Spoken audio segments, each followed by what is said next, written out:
Greetings! My name is Thuradin, and just like most of you watching, I've just spent the last week or so, depending on when this video comes out, playing through Fontaine. So I thought it'd be fun to chill out and chaotically ramble about some of my first impressions for a bit, and maybe make a follow-up near the end of Fontaine to get a full picture and give a complete review. After all, I remember really liking Sumeru when it came out, and, well, I have some thoughts, which I'll get into later. It's pretty interesting how such things can change over time. Oh, and there might be some spoilers ahead, so don't say I didn't warn you. Right, okay, so with that out of the way, Genshin Impact is a hamburger.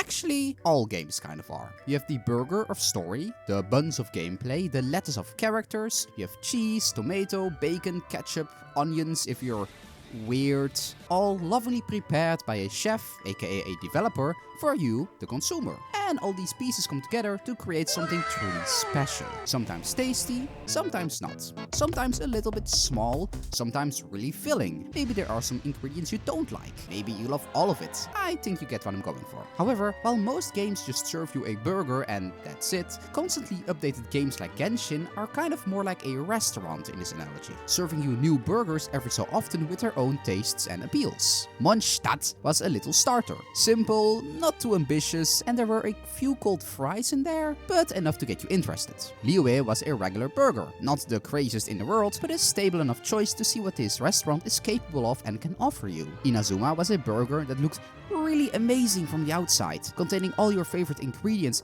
and being absolutely beautiful, only for the actual taste to be a bit of a letdown, despite a few things you really liked. And Sumeru, Sumeru was if you had a burger, and every ingredient on said burger was sublime, delicious, amazing, beautiful. Except the burger is 17 layers tall. And at first, you're really excited for this burger. You think, oh, this looks delicious. But then you start eating, and you go through a 12-hour quest line just to unlock all the features you need to explore. And then you look up at the burger, and you're not even a quarter of the way through, and your jaw's getting tired, and you're getting sick of it. But then the waiter, who's also the way, walks up to you, and it's all like, oh, you're running a little bit low there. How about a refill? And puts all the bits you just ate back. And then, oh boy, here's a desert. No, you can't explore it all. You need to do a 12-hour quest first. And then, woohoo, here's the desert again. Psych quest first. And on, and on, and on, and on. And the sauce of voice acting is missing, so it's all really dry. And you ask the way if you can have anything else. And he's all like, nope, this is all we're serving for the entire year. And you just get tired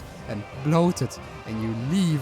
And I think my point is clear. And in case you're wondering why I didn't focus that much on Genshin for a bit, well, there you go. I was one of the customers who left. Sumeru drained me. I couldn't keep up with the Among Us quest lines, and eventually I just decided to stop. However, Hoyoverse is a cruel mistress, and despite me leaving, you can bet that they still had my number, and we still kept in touch. So, skip forward a few months. I see that Fontaine is coming out, a brand new area, and I decide that, hey, if I want to really play again, which I do because despite my issues I still quite like the game, what better time to start than with the next big major update? So I did, and now Hoyoverse has me by the balls once more.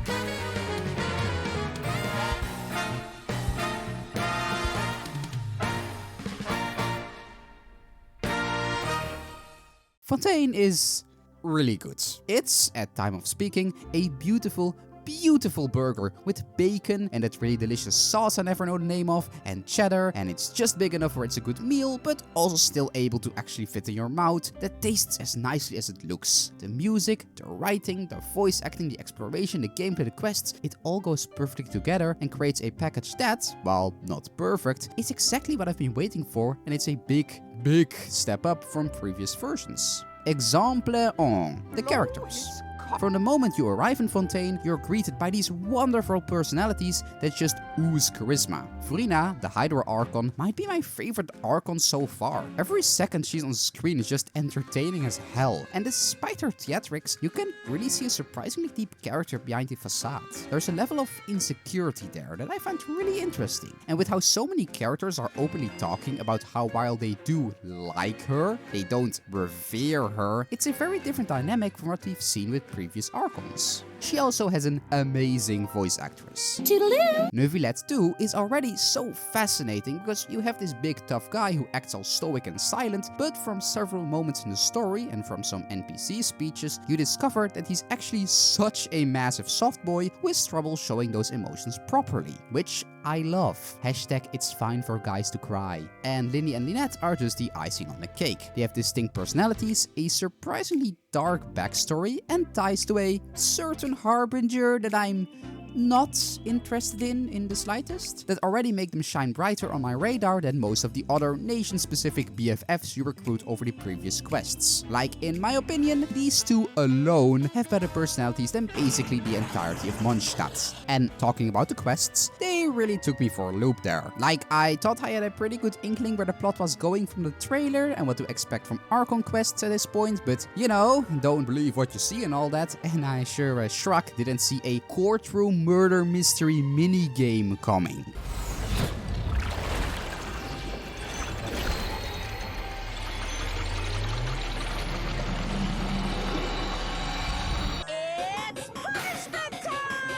And they pulled it off. As someone who's a fan of these kinds of games, it's actually pretty good. I do have a few points I'll get into in a bit, but both acts are actually very solid and definitely among the better Archon quests so far, if not at the top for me. Oh, also, remember that thing I said about having to do a 10-hour world quest just to unlock basic exploration features? Ha!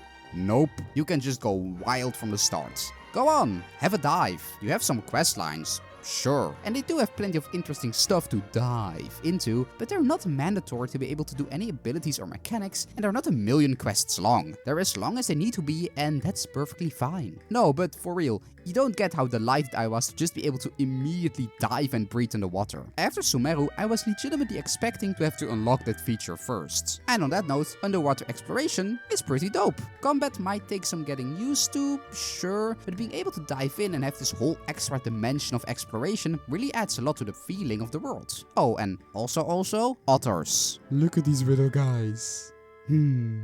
Now, obviously, I do have a few nitpicks, though I do honestly struggle to come up with many of them because it's been quite a while since playing Genshin has just been this fun. Like, for example, in the Archon quests. I did personally like the first act a bit more than the second one. It felt like we weren't really that personally involved in the second case, and it felt more like the Navia Variety Hour with a certain Tagliatella lad also there. And, you know, I think she's fine. Not bad, like some other characters, but nothing too incredible, especially when compared with the rest of the cast. It just felt a little bit less exciting, because at least in the first one you're helping some friends out with being falsely accused, and there's twists and turns, and you even go up against Furina, and it sets up this big bad person running things from behind the scenes. But in the second act you are just kinda helping out with Navia's family drama, and it felt like the mystery was revealed pretty anticlimactically. Still really good, mind you, and definitely better than other quests, but a little bit of a letdown.